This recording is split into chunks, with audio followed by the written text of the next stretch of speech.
Hello नमस्कार दोस्तों, welcome back my YouTube channel law with Ronit. दोस्तों आप सभी का हमारे इस यूट्यूब चैनल पे स्वागत है। दोस्तों आप सभी को पता है यूपी पीसीएस जे का एग्जामिनेशन कंडक्ट होने वाला है, जो कि 12 फरवरी 2023 को ये एग्जामिनेशन कंडक्ट होने वाला है। दोस्तों ये डेट मैं आपको इसलिए अक्सर बताया करता हूँ क्योंकि आपको अभी से भी एनर्जी मिल जाए और आप अभी से भी अपने प्रिपरेशन में लग जाएं। दोस्तों इसी को ध्यान में रखते हुए मैंने जीएस का जो जीएस का पार्ट हमारे यहाँ ऐड किया गया, जिसमें 9 माइनर एक्ट को ऐड किया गया, उस माइनर एक्ट को भी मैंने करा दिया है। इसमें से कौन कौन सा एक्ट मैंने करा दिया है, मैंने उसका एमसीक्यू करा दिया the protection of women from domestic violence act 2005 का, the right of persons with disability act 2016 का ये एक्ट मैंने करा दिया, the maintenance and welfare of parent senior citizen act 2007 का एक्ट मैंने करा दिया, द डाउरी प्रोहिबिशन एक्ट 1961 का। दोस्तों ये सभी एक्ट को मैंने एमसीक्यू में भी और उसके बाद से बेयर एक्ट के साथ भी मैंने रीड करके आपको बता दिया। आप चाहें तो उसको भी देख सकते हैं। दोस्तों आज हम आप लोगों के सामने लेके आ रहे हैं ट्रांसफर ऑफ प्रॉपर्टी एक्ट का, ये पार्ट नंबर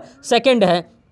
दोस्तों पार्ट फर्स्ट मैंने ऑलरेडी अपने इसी यूट्यूब चैनल पे करा दिया है और इससे रिलेटेड जो भी क्वेश्चन बन रहे हैं, ये पार्ट 2 है हमारा। इसी पार्ट 2 को आज हम आप लोगों के सामने डिस्कस करने जा रहे हैं और ये है संपत्ति अंतरण अधिनियम। ये हिंदी लैंग्वेज में होगा। दोस्तों अगर आपको लगता है कि इसका पीडीएफ आपके पास होना चाहिए तो दोस्तों आप टेलीग्राम पे जा करके लॉ विथ रोनित सर्च कर लेंगे, वहाँ से आपको इसका एक छोटा सा ग्रुप मिल जाएगा जिसमें लगभग 200 लोग हैं। उसको आप ग्रुप को आप ज्वाइन कर सकते हैं और वहाँ से इसका पीडीएफ पा सकते हैं और भी पुराने जो भी लेक्चर हुए हैं हमारे, उन सबों के भी पीडीएफ आप आसानी से वहाँ से पा सकते हैं। देखिए अब यहाँ पे हम जो अध्याय 2 हम लेने वाले हैं, ये किसके लिए होगा, पक्षकारों के कार्य द्वारा संपत्ति अंतरण के विषय में। ये पक्षकार के कार्यों द्वारा मीन्स की इसमें जो हम लेने वाले हैं सेक्शन नंबर 6 से रिलेटेड, सेक्शन नंबर 6 से लेकर सेक्शन नंबर 52A तक, मीन्स की 53A तक जितने भी क्वेश्चन बनेंगे उन सभी क्वेश्चन को हम यहाँ पे डील करने वाले हैं। ये पार्ट 2 है दोस्तों। अभी इसी के साथ साथ हम पार्ट 3 भी लाएंगे, इसमें जितना हो सकता है उतना क्वेश्चन हम कराते हैं। तो यहाँ पे दोस्तों फर्स्ट क्वेश्चन हम लेते हैं, संपत्ति अंतरण अधिनियम 1882 की धारा 5 से 37 निम्नलिखित में से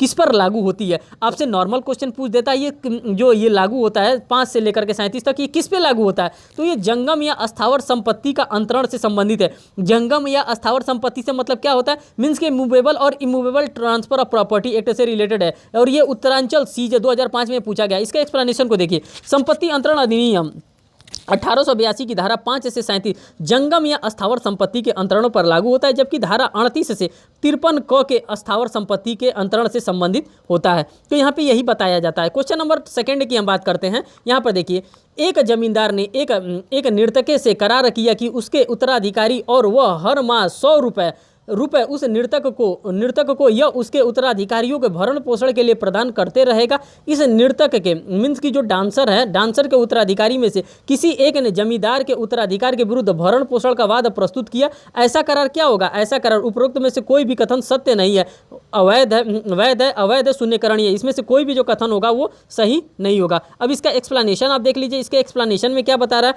संपत्ति अंतरण अधिनियम की धारा 4 के अनुसार इस अधिनियम के वे अध्याय एवं धाराएं जो संविधाओं से संबंधित है, भारतीय संविदा अधिनियम मीन्स की इंडियन कॉन्ट्रैक्ट एक्ट 1872 की भाग मानी जाएगी। संविदा के विधि के अनुसार यह करार वैध नहीं है क्योंकि इसका प्रवर्तन नहीं कराया जा सकता। यह अवैध नहीं है क्योंकि संविदा विधि की धारा 23 लागू नहीं होती है। धारा 23 जब आप इंडियन कॉन्ट्रैक्ट एक्ट पढ़ेंगे तो वहाँ पे 5-6 बातों को बताया जा रहा है कि डिस्क्वालीफाइड बाई लॉ नहीं होना चाहिए, अगेंस्ट टू पब्लिक पॉलिसी नहीं होना चाहिए, वो सारी बातें वहाँ पे बताई जाती है। यह शून्यकरणीय भी नहीं है, अतः उपरोक्त में से कोई भी कथन सत्य इसमें नहीं होगा। बात करते हैं क्वेश्चन नंबर 3 की दोस्तों। हम बात करते हैं तो यहाँ पे बता रहा है संपत्ति अंतरण अधिनियम की निम्न में से कौन सी धारा संपत्ति अंतरण को परिभाषित करती है। तो यहाँ पे जो धारा 5 है यही संपत्ति अंतरण अधिनियम को यहाँ पे परिभाषित करने का काम करती है। अब इनके एक्सप्लेनेशन को देखिए। संपत्ति अंतरण अधिनियम की धारा 5 में संपत्ति अंतरण को परिभाषित किया गया। इसके अनुसार आगामी धाराओं में संपत्ति का अंतरण से ऐसा कोई कार्य अभिप्रेत है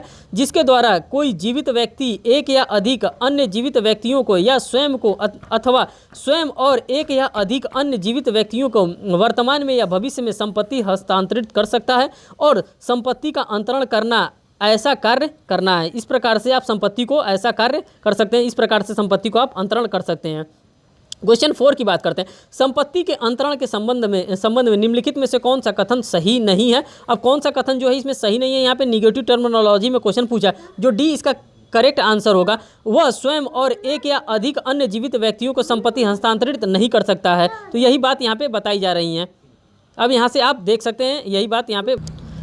क्वेश्चन नंबर 5 यहाँ से दोस्तों हम देखते हैं। क्वेश्चन नंबर 5 में क्या बता रहा है, संपत्ति अंतरण अधिनियम 1882 के अधीन निम्न में से कौन सा अंतरण है। अब इसमें से किसको अंतरण मारेंगे, ऋण का अंतरण, जो यहाँ पे ऋण का अंतरण के बारे में बात कर रहा है, भार के बारे में नहीं, ऋण के अंतरण के बारे में। इसके एक्सप्लेनेशन को देखिए, किसी ऋण का अंतरण संपत्ति अंतरण अधिनियम के अधीन अनुयोज्य दावे मीन्स की एक्शनेबल क्लेम की बात कर रहा है। ये एक्शनेबल क्लेम आपको कहाँ देखने को मिलेगा, सेक्शन नंबर 130 से लेकर के सेक्शन नंबर 137 तक इसी टीपी एक्ट में आपको देखने के लिए अनुयोज्य दावा मीन्स की एक्शनेबल क्लेम मिलेगा। दावे के अंतर्गत के रूप में मान्यता है, किंतु भार, बंटवारा, समर्पण, त्यजन, व्यवस्थापन, विभाजन, समझौता, सुखाधिकार ये अंतरण की श्रेणी में नहीं आते हैं। ये जो सभी टॉपिक बताए हैं ये अंतरण की श्रेणी में नहीं आते हैं। दोस्तों ये जो हमारा टीपी एक्ट होता है, जो ट्रांसफर ऑफ प्रॉपर्टी एक्ट होता है, ये एक अच्छा सब्जेक्ट होता है और इसमें फुल मार्क्स स्कोरिंग किया जा सकता है।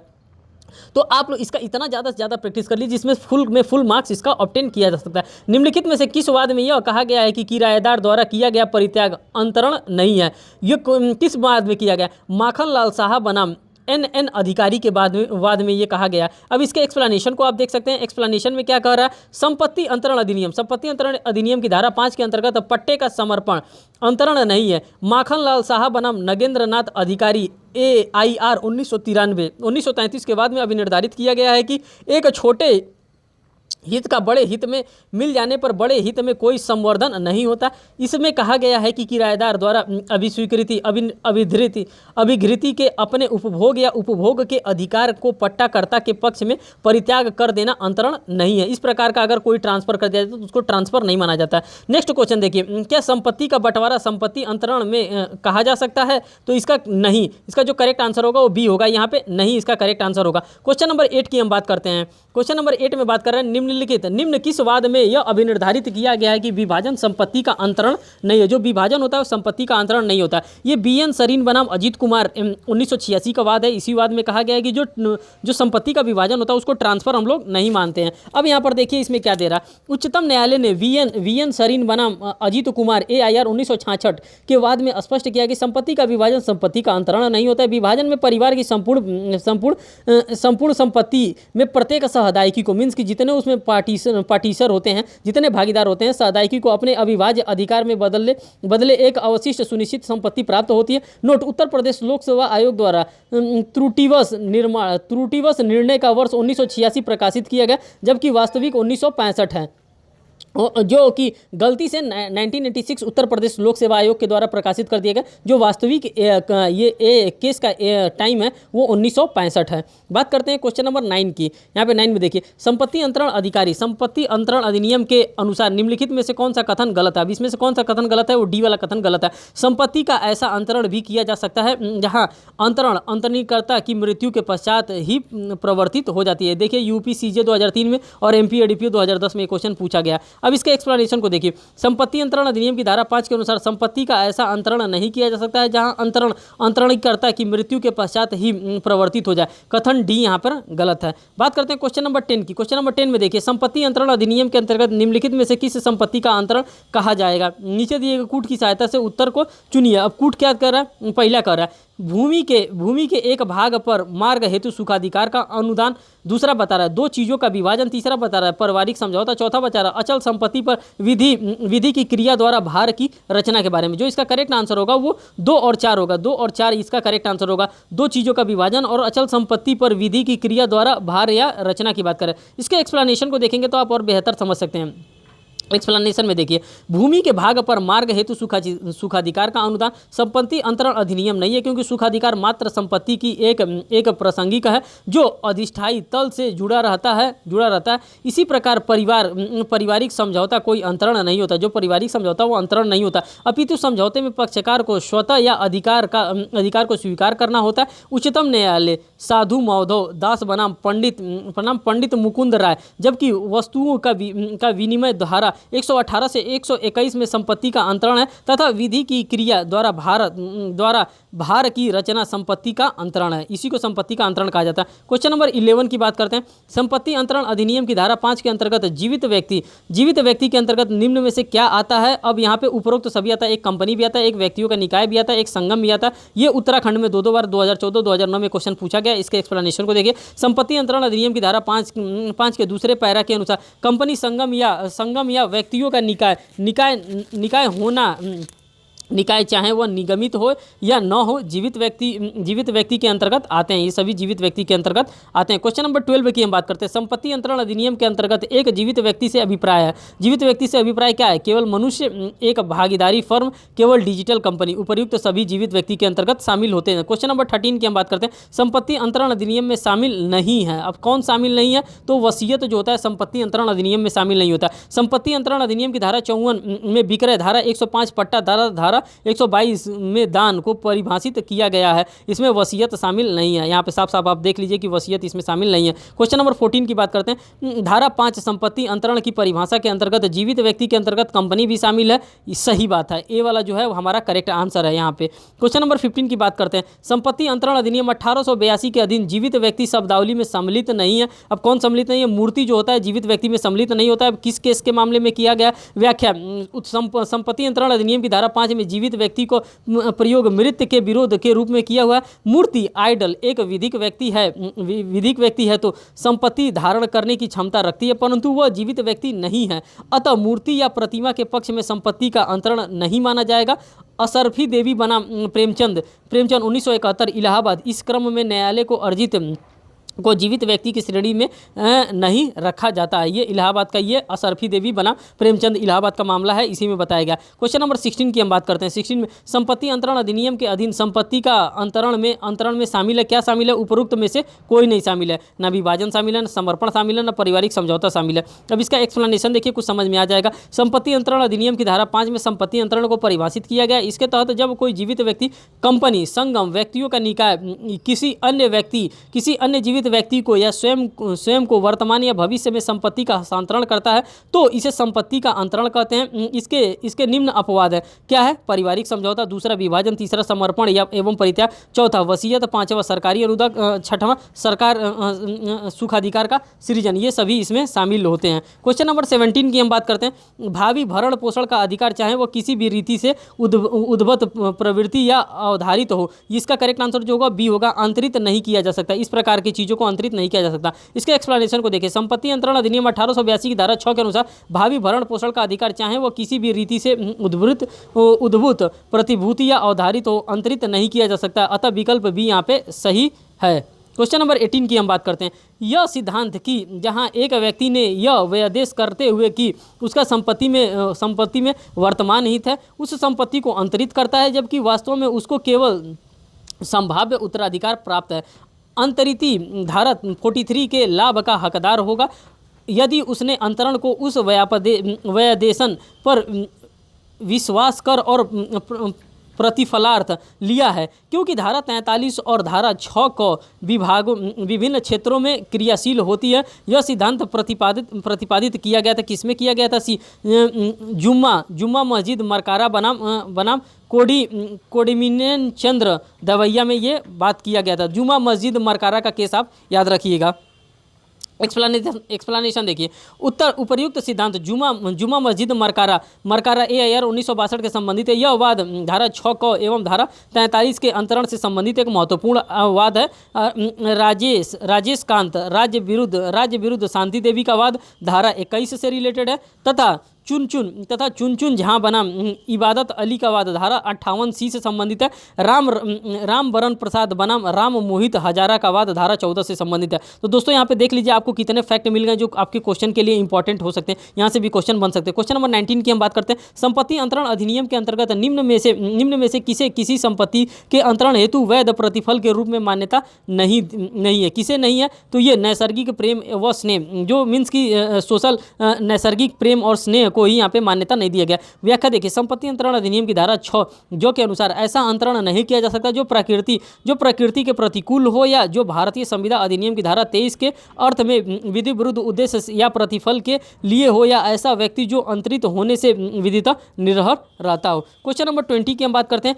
किसका अंतरण नहीं किया जा सकता है? तो ए विक्रय इकरारनामा के आधार पर केवल दावा करने का अधिकार, ये इसको हम लोग अंतरण नहीं कहते हैं। मीन्स की जो सेल डीड हम बना देते हैं उस सेल डीड को हम लोग अंतरण नहीं करते। इनके एक्सप्लेनेशन को देखिए। इनका एक्सप्लेनेशन अब क्या कहता है यहाँ पे देखिए।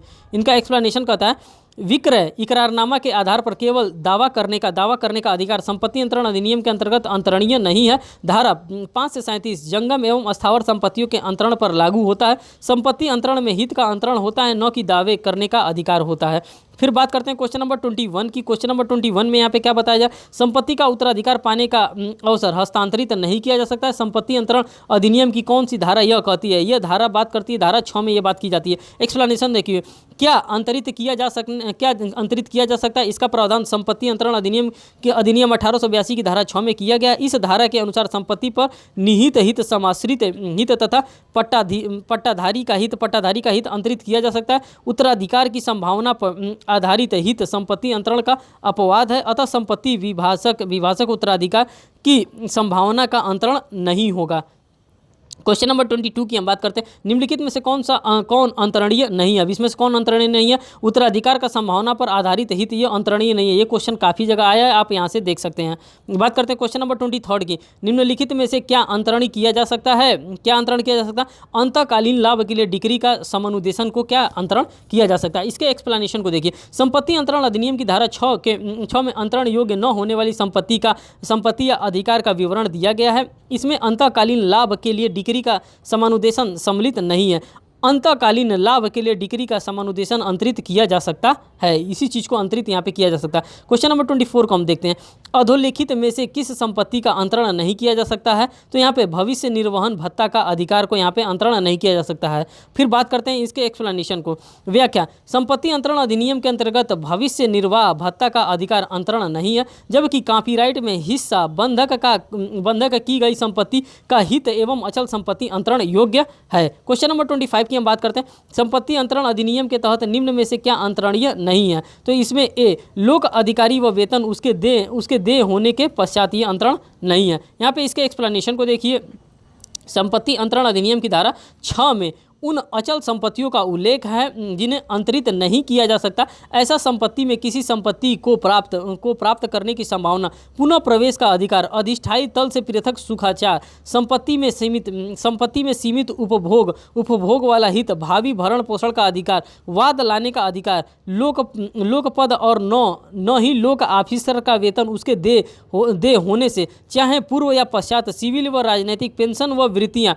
अतः प्रश्न विकल्प ए को छोड़कर चढ़ावा प्राप्त करने का अधिकार, प्रमाणित मूर्ति राशि प्राप्त करने का अधिकार तथा पुनः क्रय का अधिकार अंतरण योग्य है। यही सब अंतरण है, बाकी सब अंतरण नहीं है। जब हम सेक्शन नंबर 6 पढ़ेंगे तो वहाँ पे हमको बताया जा रहा है। अधिलोखित में से किस संपत्ति का अंतरण नहीं किया जा सकता है? तो यहाँ पे भविष्य निर्वहन भत्ता का अधिकार जो होता है, इसको हम लोग ट्रांसफ़र नहीं कर सकते हैं। मीन्स कि जो हमारा भविष्य निर्वहन भत्ता का अधिकार होता है। क्वेश्चन नंबर 27 यहाँ पर हम देखते हैं, संपत्ति अंतरण अधिनियम के तहत कौन सी संपत्ति अंतरण की जा सकेगी? तो यहाँ पे ऐसी संपत्ति जो अंतरण हेतु विधि द्वारा वर्जित न हो, उसको अंतरित किया जा सकता है। इसके एक्सप्लेनेशन को देखिए। संपत्ति अंतरण अधिनियम की धारा 6 के प्रावधान से संपत्ति अंतरण अधिनियम या तत्समय प्रवृत्त किसी विधि द्वारा अन्यथा वर्जित होने उपबंधित के सिवाय किसी भी किस्म की संपत्ति अंतरित की जा सकती है। लोकपद, पेंशन तथा संभाव्य उत्तराधिकार अंतरण योग्य नहीं है। ये क्वेश्चन नंबर 28 की हम बात करते हैं,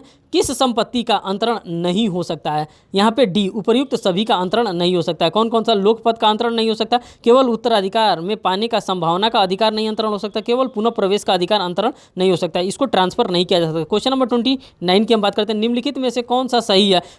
सी यहाँ पे करेक्ट है। अधिष्ठायी स्थल से पृथकता सुखाचार अंतरित नहीं किया जा सकता है, यही बात यहाँ पे बताई जाए। क्वेश्चन नंबर 30 की हम बात करते हैं, कौन सी संपत्ति अंतरित की जा सकती है? यहाँ पे किसी भी प्रकार की संपत्ति यदि विधि द्वारा वर्जित न हो तो उसको अंतरित की जा सकती है। व्याख्या देखिए। संपत्ति अंतरण अधिनियम की धारा 6 के अनुसार किसी भी प्रकार की संपत्ति यदि विधि द्वारा वर्जित न हो तो अंतरित की जा सकती है। अगर इस प्रकार का हो तो अंतरित की जा सकती है। क्वेश्चन नंबर 31 देखिए। संपत्ति अंतरण अधिनियम के तहत कौन सी संपत्ति अंतरित की जा सकती है? डी, ऐसी संपत्ति का अंतरण जो विधि द्वारा वर्जित न हो उसको अंतरित किया जा सकता है। बात करते हैं क्वेश्चन नंबर 32 की। संपत्ति अंतरण अधिनियम के अनुसार निम्नलिखित में से क्या हस्तांतरित नहीं है? तो यहाँ पे पेंशनधारियों का पेंशन जो राशि होता है वो हस्तांतरित योग्य नहीं होता है। इसके एक्सप्लेनेशन को देख लीजिए। धारा 6G के प्रावधान के अनुरूप पेंशनधारियों का पेंशन राशि हस्तांतरित योग्य नहीं है। फिर बात करते हैं क्वेश्चन नंबर 33 की। यहाँ पे संपत्ति अंतरण अधिनियम 1882 के अंतर्गत क्या अंतरित किया जा सकता है? तो यहाँ पे अधिष्ठायी स्थल के साथ सुखाचार को यहाँ पे अंतरित किया जा सकता है।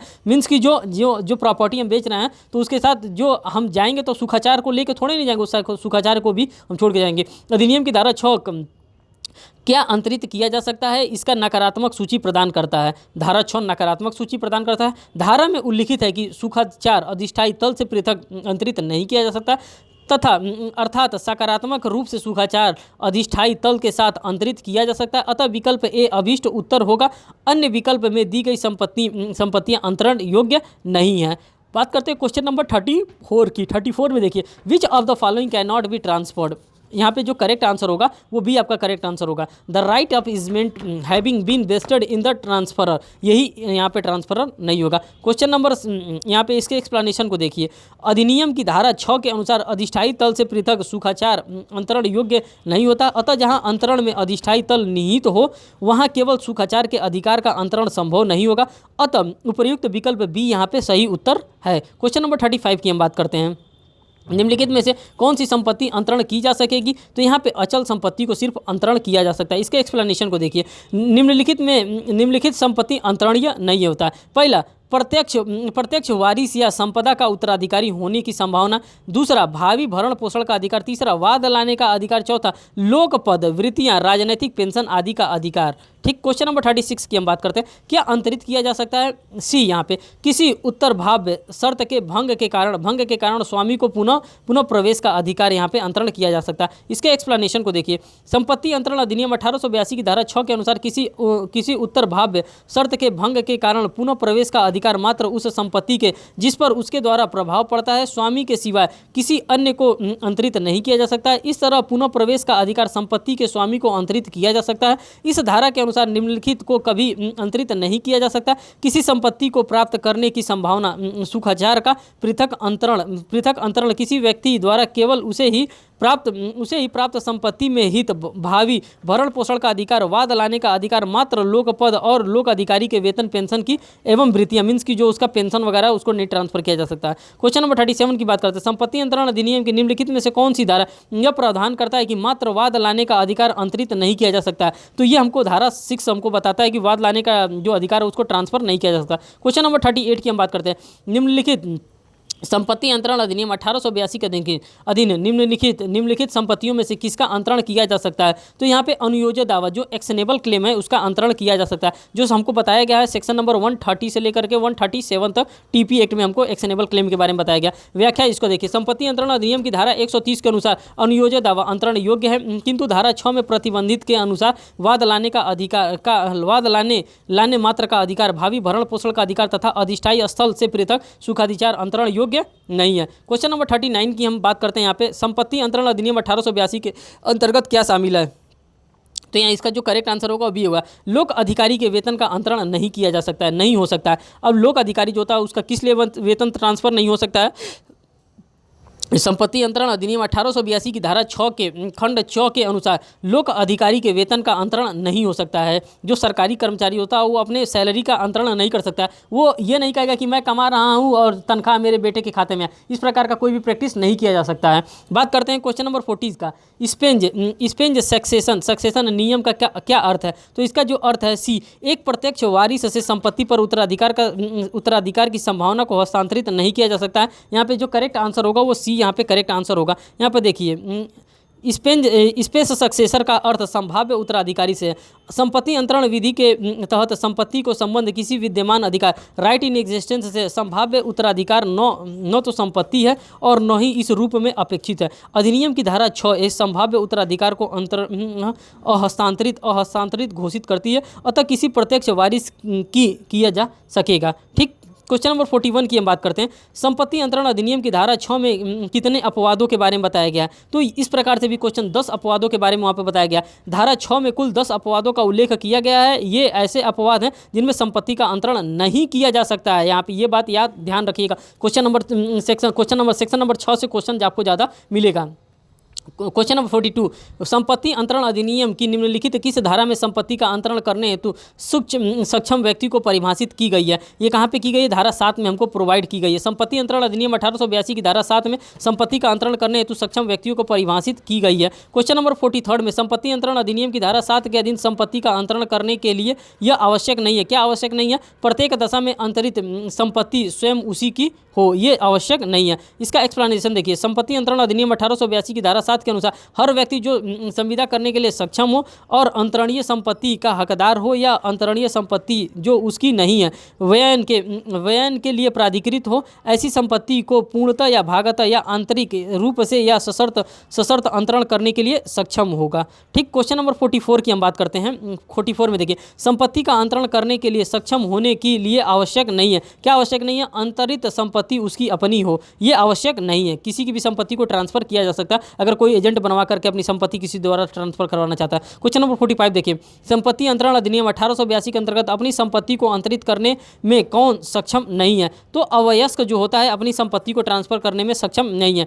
संपत्ति अंतरण अधिनियम 1882 की धारा 7 में अंतरण करने के लिए सक्षम व्यक्ति के संबंध में प्रावधान है। धारा 7 के अधीन ऐसे व्यक्ति अंतरण करने के लिए सक्षम है। पहला, यदि वह संविदा करने में सक्षम हो। दूसरा, यदि वह उस संपत्ति में हक रखता हो, और यदि वह संपत्ति उसकी अपनी न हो तो वह उसको अंतरित करने का अधिकार रखता है। अतः धारा 7 के अनुसार अंधा, लंगड़ा, साधु संपत्ति अंतरण करने में सक्षम है क्योंकि अवयस्क है, और संविदा करने में सक्षम है किंतु अवयस्क संविदा करने में सक्षम नहीं है। यहाँ पे हम आपको एक केस बताना चाहेंगे, इंडियन कॉन्ट्रैक्ट एक्ट का मोहरी बीबी बनाम धर्मोदास बोस का केस यहाँ पे इंपॉर्टेंट हो जाएगा। क्वेश्चन नंबर 46, क्योंकि वो माइनर रहता है वो अपनी प्रॉपर्टी को वहाँ पे ट्रांसफर कर देता है। संपत्ति अंतरण अधिनियम के अधीन अचल संपत्ति का एक सह स्वामी होगा। कौन होगा? संपत्ति का वैध अंतरण कर सकता है, वही इस संपत्ति का व्यय कर सकता है। क्वेश्चन नंबर 47 देखिए, निम्नलिखित में से कौन सा संबंध संपत्ति अंतरण को प्रभावित करने के संदर्भ में अनुचित प्रभाव की श्रेणी में नहीं आता है?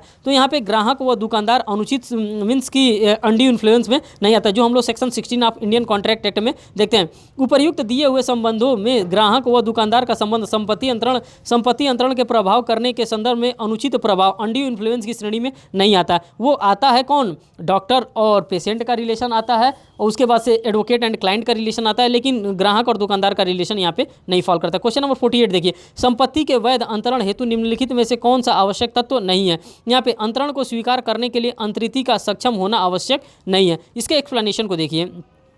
संपत्ति अंतरण अधिनियम 1882 के अंतर्गत किसी संपत्ति के विधिमान्य अंतरण हेतु निम्नलिखित तथ्य आवश्यक है। पहला, अंतरित की जाने वाली संपत्ति को अंतरण योग्य होना चाहिए, धारा 6।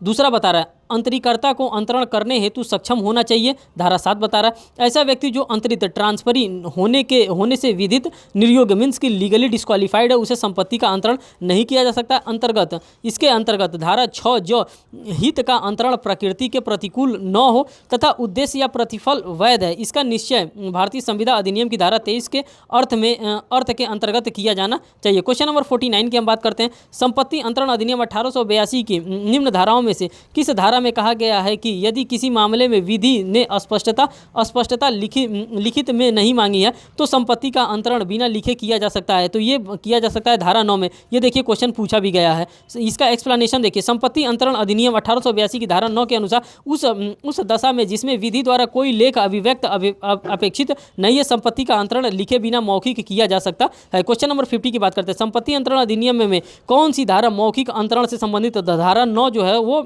ओरल ट्रांसफर से संबंधित है। क्वेश्चन नंबर 51, विधि द्वारा अभिसंभाव्य अभिव्यक्त अपेक्षित के सिवाय संपत्ति का अंतरण मौखिक भी किया जा सकता है? ये बात सही है कि ट्रांसफर ऑफ प्रॉपर्टी को मौखिक भी किया जा सकता है, सेक्शन नंबर 9 में बताया। सही उत्तर बताइए। क अपनी कृषि भूमि ख को बेचता है इस शर्त के साथ कि ख भूमि में गेहूं बो सकता है किंतु धान की फसल पैदा नहीं कर सकता है। उपरोक्त बी एंड सी में क्या अंतरित वैध है और शर्त जो हो गया यहाँ पे शून्य होगा। भाई वो जमीन खरीद लिया, अब गेहूं बोए, चना बोए, मटर बोए, आपसे क्या मतलब। संपत्ति अंतरण अधिनियम 1882 के अनुसार सशर्त अंतरण नहीं किया जा सकता है, किंतु ऐसी शर्त धारा 10 के उपबंध के विरुद्ध है तो शून्य शर्त होगी किंतु अंतरण वैध होगी। जो शर्त होगी वो शून्य होगी, लेकिन संपत्ति जो ट्रांसफर हुआ वो वैध होगी। क्वेश्चन नंबर 53, संपत्ति को वैनित करने के अवरुद्ध करने वाली शर्त दी गई है, कहाँ दी गई है? धारा 10 में संपत्ति अंतरण अधिनियम में प्रोवाइड किए गए। इसके एक्सप्लेनेशन को देखिए। संपत्ति अंतरण अधिनियम 1882 की धारा 10 के अंतर्गत संपत्ति को वैनित करने के अवरुद्ध करने वाली शर्तें दी गई हैं। यद्यपि शर्त अंतरण किया जा सकता है कि परंतु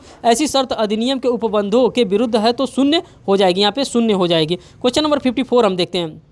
संपत्ति अंतरण अधिनियम की धारा 10 के अंतर्गत अन्य संक्रमण अवरुद्ध करने वाली शर्तें क्या हैं? बी, शर्त को अवैध बनाती हैं किंतु अंतरण वैध रहती है। ये शर्त को अवैध बनाती हैं लेकिन अंतरण वैध रहती है। इसके एक्सप्लेनेशन को देखिए। संपत्ति अंतरण अधिनियम की धारा 10 के अनुसार जहां की संपत्ति ऐसी शर्त या मर्यादा के अंतर्गत अंतरित की जाती है जो अंतरित या उसके अधीन दावा करने वाले व्यक्ति को संपत्ति में अपने हित को अलग करने या वैनित करने से अत्यंतिक अवरुद्ध करती है, वहाँ ऐसे शर्त या मर्यादा शून्य है, सिवाय ऐसे पट्टे की दशा में जिसमें की गई शर्त पट्टाकर्ता या उसके अधीन दावेदारी के फायदे के लिए हो। परंतु संपत्ति किसी स्त्री की जो हिंदू, मुसलमान, बौद्ध न हो या उसके फायदे के लिए इस प्रकार से अंतरित की जा सकेगी कि उसे अपनी विवाहित स्थिति के दौरान उस पर संपत्ति को या उसके अन्य लाभप्रद हित को अंतरित या भारित करने की शक्ति न होगी। दोस्तों इस सेशन में इतना ही क्वेश्चन था जितना क्वेश्चन हो सकता था। उन सभी क्वेश्चन को मैं लेके आया हूं आपके साथ ट्रांसफर ऑफ प्रॉपर्टी एक्ट से रिलेटेड जितना था। अब इससे